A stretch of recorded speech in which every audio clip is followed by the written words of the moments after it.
Hello and a warm welcome to TBC News. Our top stories. President Samia eyes Africa narrative by Africans.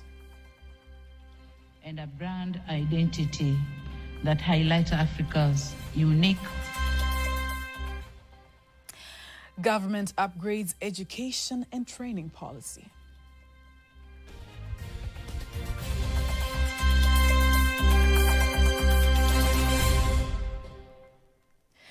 Good evening. I am Faida Ngaga. You can also follow us live via our YouTube channel, TBC Online. Also, get all the latest news through our Instagram, Facebook, and X pages at TBC Online.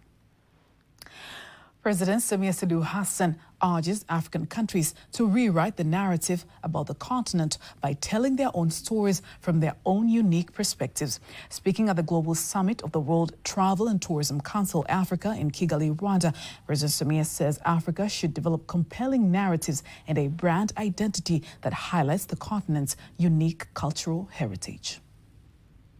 Africa should develop compelling narratives and a brand identity that highlights Africa's unique natural heritage, natural beauty, and diverse experiences. We must invest in targeted marketing campaigns across various platforms to reach the global audience. More, President Samia emphasizes on ecotourism and investing in targeted marketing campaigns across various platforms to reach the global audience. Promote responsible travel to natural areas, contributing to conservation efforts, and providing sustainable economic benefits to local communities. The president emphasized the role of the private sector in the tourism ecosystem, saying there has to be collaboration between government, private sector, and non-profit organizations. Like elsewhere in Africa, tourism plays a key role in the economy, accounting for 17.2% of Tanzania's GDP and 25% of foreign exchange earnings. In other news, Prime Minister Kassim Majaliwa says the government has made upgrades in some areas in the education and training policy to provide skill-based education instead of a mere academic-based education where compulsory education will be 10 years instead of 7 as of now. The Prime Minister was addressing the Parliament in Dodoma on endorsement of the Education and Training Policy 2014, version 2023, and the education curricula for pre-primary, primary, secondary, and teachers' education. Here are more details. Disclosing on the improvements, the Prime Minister Kassim Majaliwa says the implementation of the proposed upgrades will start in 2027, which will go hand in hand with abolishing Standard 7 exams and introducing continuous assessment system for joining compulsory secondary education. Sera ya elimu na mafunzo imefanyiwa mabadiliko. The education policy has been changed compared to the previous policy. The changes include basic primary education shall be 6 years and not 7 years, inclusive of 4 years of the ordinary secondary education, which will be 4 years. He says that this step has been taken following various challenges that were identified, including the education system focusing more on academic instead of developing critical skills for students. Elimu hiyo ya amali kuanza kutolewa kuanzia kidato cha kwanza. Practical education will be provided from the Form 1, while courses and education will begin to be provided from Form 6 onwards. The Prime Minister insists the date for an official launch of the improved system will be announced later. Utekelezaji wa pendekezo hili utaanza kufanyika mwaka 2027. The implementation of this proposal will begin in 2027 in parallel which cancel the grade 7 examination and instead of evaluation will be graded on the 6th grade. Furthermore, the Prime Minister says teacher education will also begin to be offered to students who have completed the Form 6 education and onwards. The Tanzania Broadcasting Corporation, TBC, has entered into a 3-year contractual agreement with the Center for the Liberation of Africa through the Ministry of Culture, Arts and Sports, aimed to boost the country's economy and nurture youth by organizing various heritage programs for the current and future generations. Speaking to TBC, the Director of Television Services of TBC, Happiness Ngasala, says Tanzania is compelled to conserve its history and heritage using modern technology systems so that its usefulness is sustained for the interests of the nation. Kwa niaba ya mkurugenzi mkuu wa shirika la utangazaji Tanzania TBC, Dr. Ayubu Rioba Chacha. On behalf of the Tanzania Broadcasting Corporation's Director General, Dr. Ayubu Rioba Chacha, I'd like to thank our colleagues from the Urithi channel for this agreement that we have entered into today. But it is the responsibility of TBC and a channel of our heritage because we all have preserved memories. The aim of these memories is to make sure that they're not lost but continues to be treasured and passed on to the next generation. Tunaamini kabisa kwamba makubaliano haya sasa. We believe that this agreement shall convey this information to the youth and to the nation of the world. They will be reminded about the importance of preserving history of the African continent. We believe that this agreement is going to open a new page of economic growth, thus increasing the economy of each individual, the nation and Africa as a whole. Zipo kumbukumbu nyingi ambazo zina manufaa makubwa kwa nchi yetu. There are many memories that are meaningful, especially on the liberation of African continent. So TBC is one of the places that have preserved many memories. In collaboration with the Ministry of Culture, Art and Sport, I believe this agreement will bring bigger changes. The Rural Energy Agency, REA, has signed a rural electrification densification 2C and 2B projects with more than 4 companies to ensure that electricity reaches every part of the country.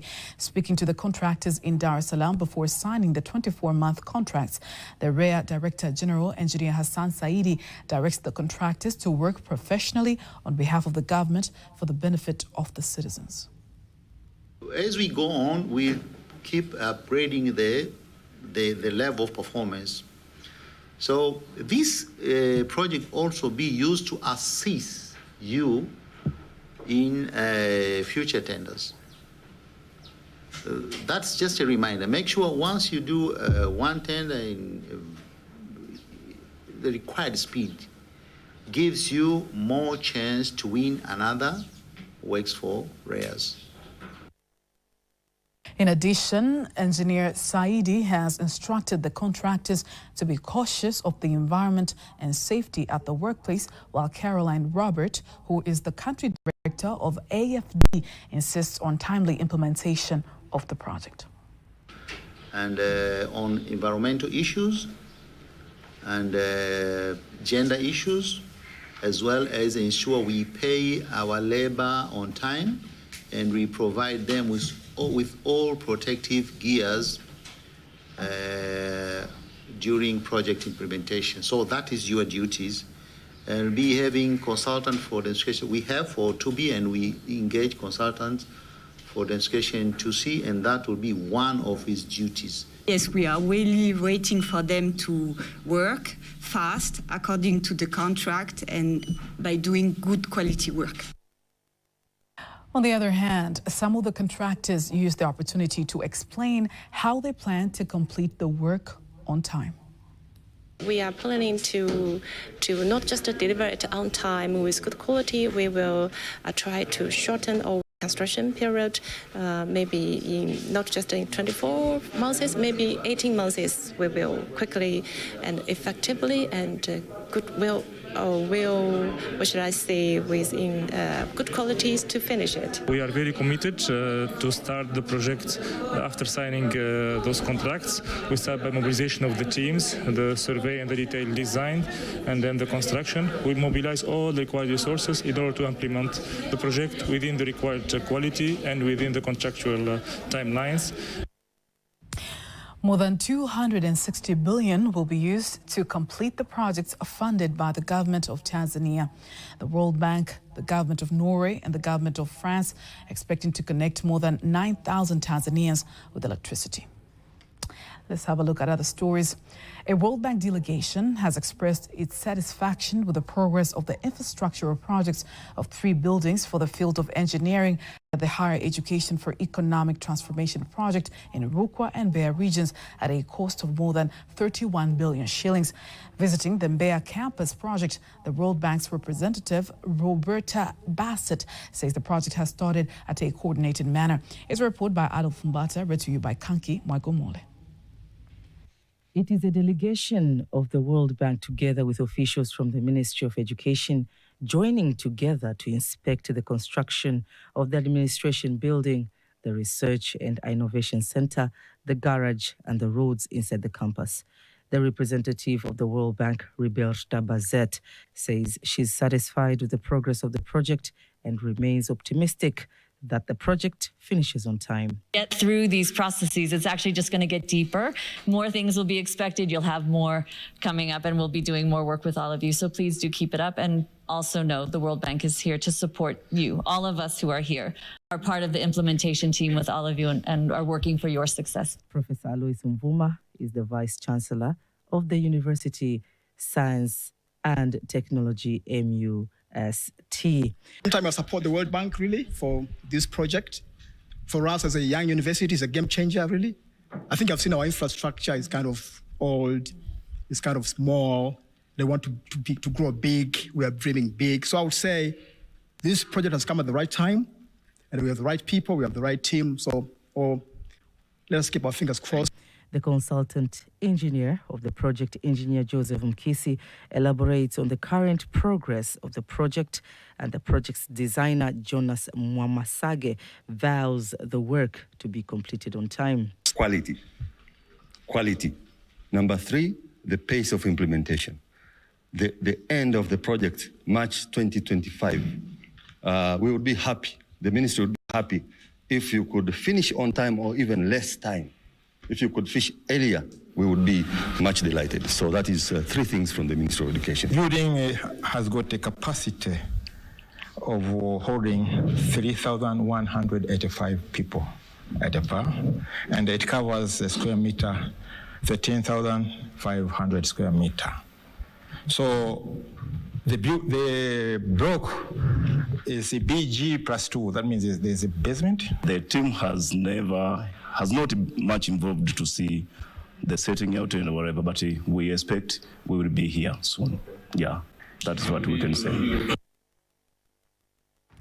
The 5 water projects worth 18 billion shillings implemented by the government are expected to increase the number of Magu district residents living in Mwanza rural areas who are connected to clean and safe water from the current 75% to 85% by June next year. Speaking during the community-based water supply organizations meeting in Magu district, the Ruwasa district manager, engineer David Amlima, says the projects, which are implemented at a cost of 18 billion shillings, will benefit 144,000 residents. Is a report by Moses Matthew, read to you by Kanki Mwagomole. The government, through the Rural Water and Sanitation Agency, Ruwasa, has succeeded in delivering clean water services to 77 out of 82 villages in Magu district in Mwanza region. The action has enabled 293,495 residents, equal to 75% of those living in rural areas in Magu district, to get clean and safe water services. It is a great job that Ruwasa has done. Out of the 82 villages, they have managed to connect water to 77 villages.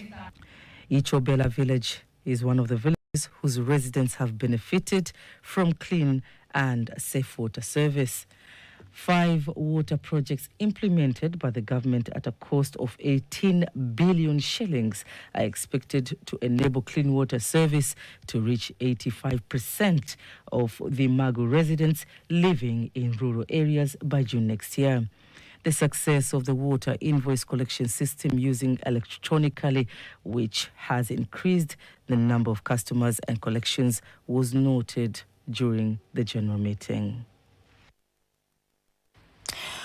Coordinator of Medical Treatment Abroad in the Ministry of Health, Dr. Asha Mahita, says the ministry is providing training on customer service to medical workers for them to be able to offer effective and professional health services. She was winding up a 4-day training for health workers in Dar es Salaam, insisting the training is critical to improve medical services in various hospitals in the country. Naamini kwamba wamepewa mafunzo ya kila namna. I believe they have been given proper training, it being psychological and communicative, between them and their clients who will come to the hospital. And being the coordinator of medical tourism, I believe that good customer care is also a good sort of attraction. Tumejifunza kuhusu kudili na psychology ya mgonjwa. We have learned how to deal with patient psychology, something that many health workers do not understand. Among the medical practitioners who have benefited from the training are the Muhimbili National Hospital, Muhimbili Orthopedic Institute, Mount Meru Hospital, and Saifi City Hospital in Dar es Salaam. Now, before we wind up our local news, let's take a look at today's exchange rates according to the Bank of Tanzania, BOT.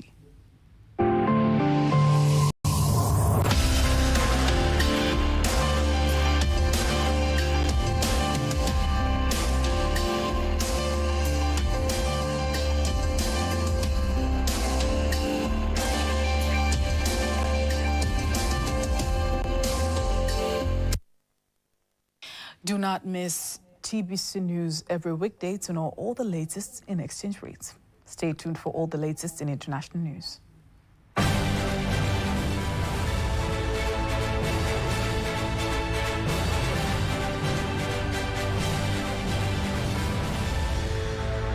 Musa Faki have met with the United States Secretary of State Antony Blinken in Washington. The meeting at the U.S. State Department opened the 9th annual U.S.-AU Commission high-level dialogue and focused on the relationship between the United States and the African Union member states. AU Chairperson Faki and Blinken agreed to enhance support for sustainable democratic transitions and work together to promote stability, food security, climate mitigation, pandemic preparedness, and good governance within the African region. Both diplomatic envoys emphasized their commitment to working together to advance shared priorities under the African Union's Agenda 2063. King Charles and Queen Camilla of the United Kingdom have visited the coastal town of Mombasa in their 4-day state visit in Kenya. The King and Queen are undertaking a state visit to Kenya to celebrate the relationship and partnership between the two countries. In Mombasa, the King and the Captain General of the Royal Marines and the Queen visited Mtongwe Naval Base. There, their Majesties will witness Kenyan Marines trained by Royal Marines demonstrating a covert beach landing, showing defense collaboration in action. The King will meet faith leaders from Mombasa's diverse community, hearing how they are working together to promote harmony among the city's population. Militant Islamist group Boko Haram has killed 20 mourners returning from the burial of victims of an earlier attack by the jihadists in northeastern Nigeria. The mourners died after their vehicle drove over an explosive device planted by the insurgent in Yobe State. On Monday, the militants shot dead 17 people in a raid on Gurukayeya village. Police say Boko Haram arranged the attack after the villagers refused to pay a so-called harvest tax. The militants have frequently been accused of extorting payments from residents in northeastern Nigeria to fund their operations and to exert control over communities. That was international news. Sports news up next.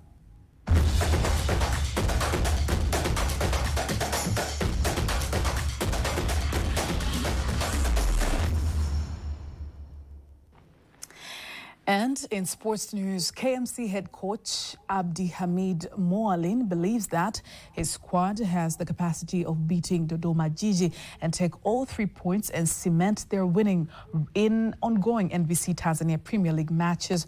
Head coach Moalin added that they have players who are capable of outclassing any Premier League team.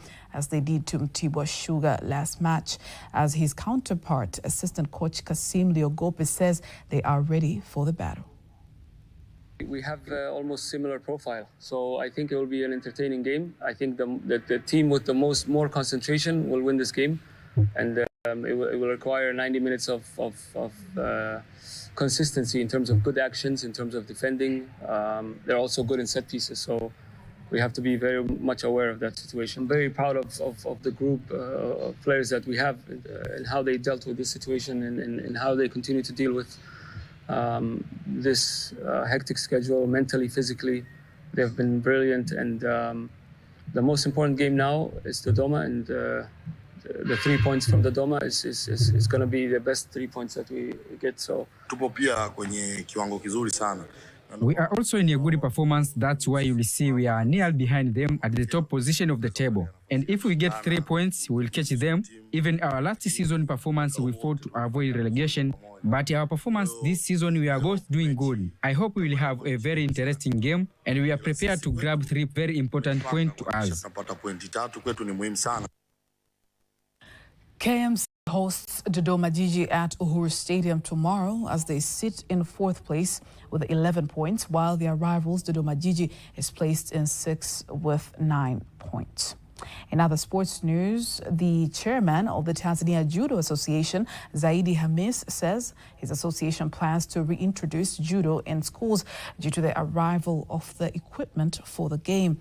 He made the remarks during the presentation of Japan's Foreign Affairs Award to a Tanzanian, Dudley Mawala, who is the founder of the Judo Association in Tanzania, insisting Mawala's contribution to judo has been critical.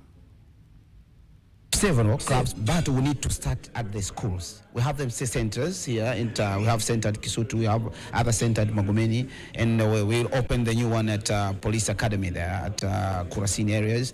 But we need to start some different schools in next month because we have facilities from abroad. He's in the port now. So when we take out the port, we can start the judo in the schools permanently. And next year we need to compete in Umishuta, Umisenta to start that things. Yeah, did a lot of things in Tanzania. You know, it did a lot. We have a judo section of Tanzania.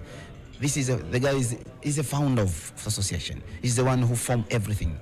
And today you can call me a president, but you know, without him, we can't have the association in Tanzania. The winner of the award expresses his gratitude to the Japanese government for recognizing his contribution to the game. I'm thankful. I feel very honored to have been recognized by the Japan Foreign Minister Award. Something really came to me as a surprise, as I've been doing judo for the past around 50 years now. But this is the first time that I'm being recognized by the government of Japan in such a big honor. I call judo way of life, discipline of life. If you look at it, it looks like a game, but there's a lot of philosophy behind it.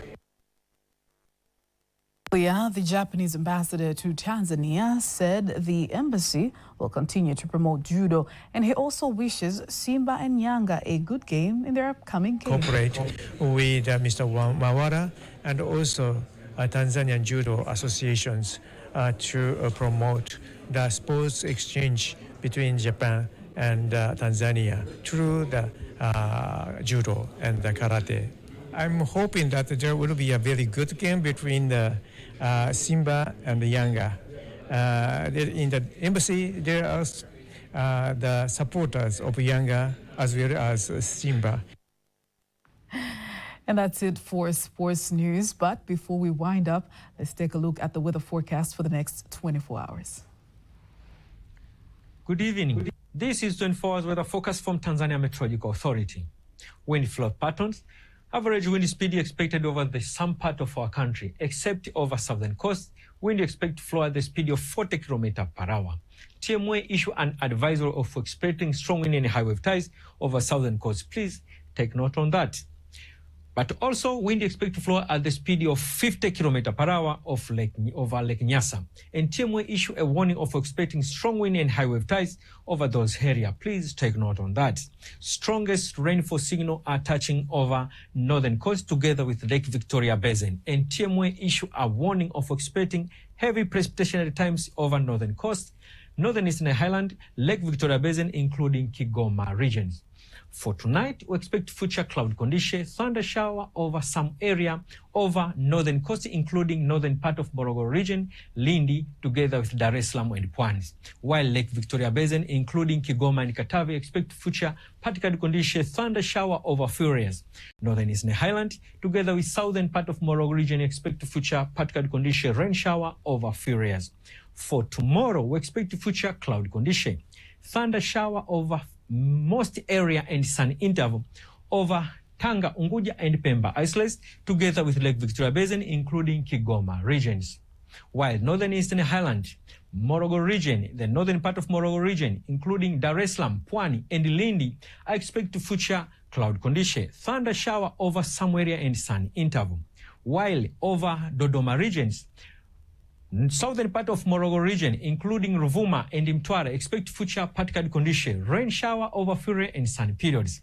Tabora, Katavi, together with the Rukwa region, expect future particular condition, thunder shower over Fury and sun periods. While the rest part of our country expect future particular condition, light rain shower over Fury and sun period.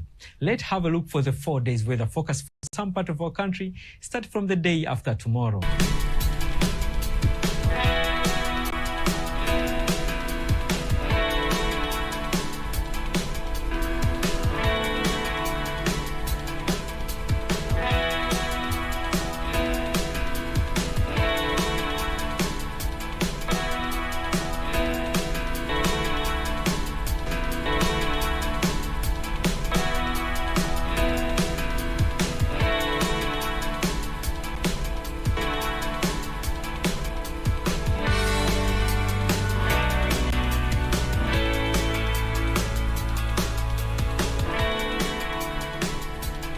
Dear viewer, we thank you for watching us and have a good night. It is on that note that we're ending our news bulletin for tonight. Don't miss our next bulletin in Kiswahili at 11 p.m. I am Faida Ngaga. Good night.